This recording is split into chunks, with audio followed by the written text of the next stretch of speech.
updates on what has happened in Parkland. So every day there's more information now coming out on what the sheriff's office in Broward County did and did not do in the lead up to, during the attack, and in the aftermath of the Parkland shooting attack, at the school shooting. And it is really astonishing. I mean, the more information that comes out, the worse this gets. So according to the Miami Herald today, the shooter threatened classmates, posted photos of himself holding guns, made violent statements online, and was repeatedly described to authorities as a potential school shooter. His troubling behavior gave law enforcement plenty of opportunities to investigate and arrest him, according to the Miami Herald, and even take away his guns long before he shot up Marjorie Stoneman Douglas High School in Parkland last week, according to interviews with former South Florida prosecutors and legal experts. Now remember, Sheriff Scott Israel had claimed that there was no way under law for him to actually confiscate the weapons of the shooter or to arrest the shooter. That is not true. According to Miami-Dade prosecutor Marshall Dory Lewis, says, quote, "There's no doubt there was a failure. The idea that they were aware of it and could do nothing is absurd. We can't let this happen again." So not only did the FBI refuse to act on two strong tips, one of which involved the shooter posting on the internet that he planned to become a professional school shooter, which is illegal. That's a terrorist threat. The Palm Beach Sheriff's Office was told that the shooter had put a gun to others' heads in the past. The Florida Department of Children and Families ruled him stable despite clear evidence of self-harm. And at the school where the shooter killed 17 people, they knew he was cutting himself, threatening students, and taking pictures with guns, and that he may have ingested gasoline in an attempt to commit suicide. And nothing was done about any of these things. They did have the legal authority to go in and arrest him. They had the legal authority to ensure that he did not have weapons. They did not do any of those things. They dropped the ball. They really blew it. Now, there's some rumors out there, and we'll see if they're substantiated. Sarah Rumpf over at Red State has a long piece about it.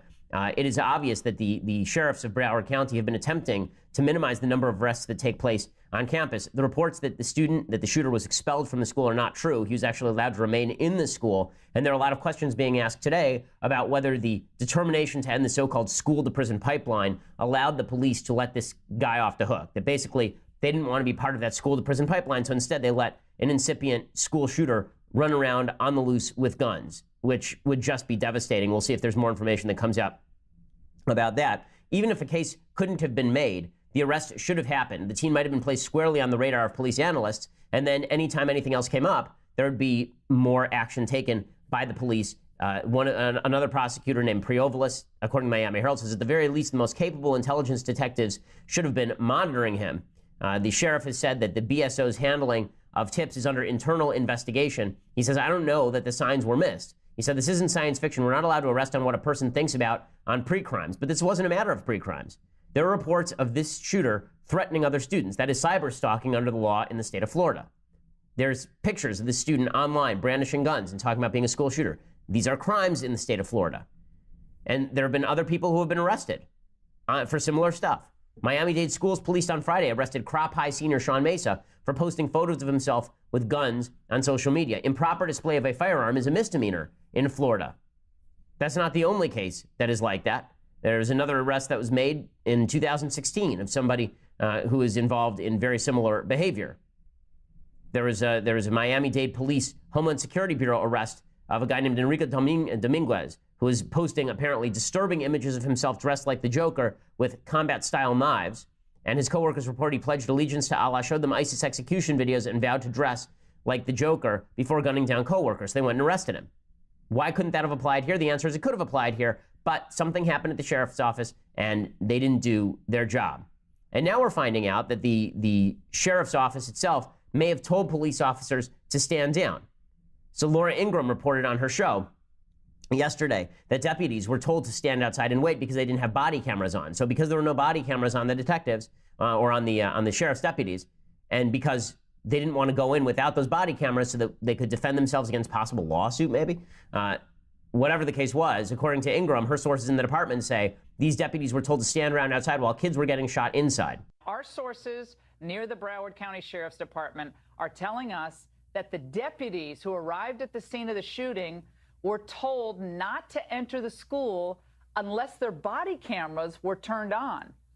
And then we found out that the deputies did not have body cameras, so they did not enter or enter the building or engage the shooter.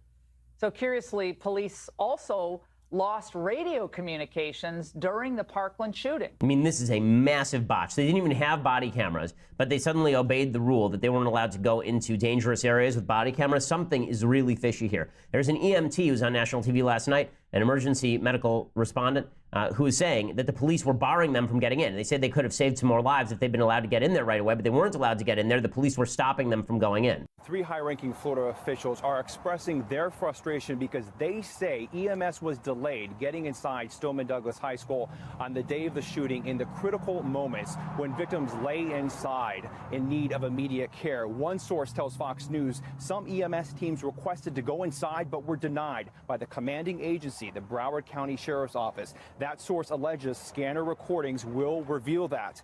Okay, this is amazing stuff. This is amazing stuff. And people are talking about the NRA and law-abiding gun owners as the problem. We also now have a response from the Broward deputy, the Broward deputy Scott Peterson, who's been ripped up and down by the sheriff. And there's something fishy about the sheriff ripping this deputy up and down and suggesting that he was a coward. There's something very fishy about a sheriff who does not defend his cops and who throws his cops under the bus. Now, maybe very well that this deputy chickened out. That's quite possible, but that's not what he's saying. According to his lawyer, quote, allegations that Mr. Peterson was a coward and that his performance under the circumstances failed to meet the standards of police officers are patently untrue. Let there be no mistake. Mr. Peterson wishes he could have prevented the untimely passing of the 17 victims on that day. His heart goes out to the family of the victims in their time of need. However, the allegations that Mr. Peterson was a coward and that his performance under the circumstances failed to meet the standards of police officers are patently untrue. Mr. Peterson is confident that his actions on that day were appropriate under the circumstances and that the video, together with the eyewitness testimony of those on the scene, will exonerate him of any subpar performance. So this is another one of the questions. Why don't we have the video? Why don't we know what happened? They have video of what happened there. They have cameras on the premises. This particular deputy was awarded the School Deputy of the Year in 2014. Apparently, according to the Miami Herald, he was in another building dealing with a student issue and the shot sounded. He was armed with his sidearm. He ran to the west side of Building 12 and set up in a defensive position, then did nothing for 4 minutes until the gunfire stopped, according to the sheriff. But according to this deputy, he says that he heard the gunshots but believed the gunshots were originating from outside the building on the school campus. And he said BSO trains its officers that in the event of outdoor gunfire, one is to seek cover and assess the situation in order to communicate what one observes with other law enforcement. So maybe a mistake was just made as opposed to cowardice, or it's possible that there was something else going on because we still have not fully rebutted that CNN report that says it was not 1 deputy on premises, but 4 deputies on premises who are outside doing nothing. And if Ingram's report is correct, if Laura's report is correct, then that means that there were 4 people outside who were told not to go in because their body cameras weren't on them, which is just insane. Now, meanwhile, the sheriff, Scott Israel, is doing his best to avoid all culpability. Again, according to Laura Ingram, just a few hours ago, the Ingram angle received copies of internal emails from a source close to the Broward Sheriff's Office, which has since been confirmed by a second source. That email urges all staff members to vigorously support Sheriff Israel. So in other words, he's too busy defending his own ass to actually take responsibility for what went on in his department. There's no question this guy's a political actor through and through. Israel actually got into hot water back in December. Why? Because there are a bunch of Broward County sheriff's cars, and he put a wrap on the cars with his face on it for political purposes. They were jokingly called Israel mobiles by members of the department. And we obviously know the sheriff loves grandstanding. We know he loves his camera time. He's never run from a camera at any point. And he knows full well what happened here. We're just not getting all the information. Now, there will be a full investigation that takes place. I'm sure that we will find out what happened here. I have very little doubt that it's going to cast even more aspersions toward his behavior in this whole thing. It's truly disastrous and truly frightening. And again, the bottom line is this. If you expect me to give up my weapon when the authorities won't even do their job, you must be out of your mind. If you think that I'm going to give up my method for defending myself because the authorities want me to, and then they won't even defend my kids if my kids are going to a school that they are assigned, try again. Not going to happen. There's only, we know who blew it here, okay? It wasn't the NRA that blew it here. It was the FBI, it was the local law enforcement. The reason this matters is because we keep hearing about how we need more laws on the books. Well, more laws on the books aren't going to do anything if we're not enforcing the laws that are already on the books. More laws aren't going to change anything if we're not actually changing things, which we're not, of course.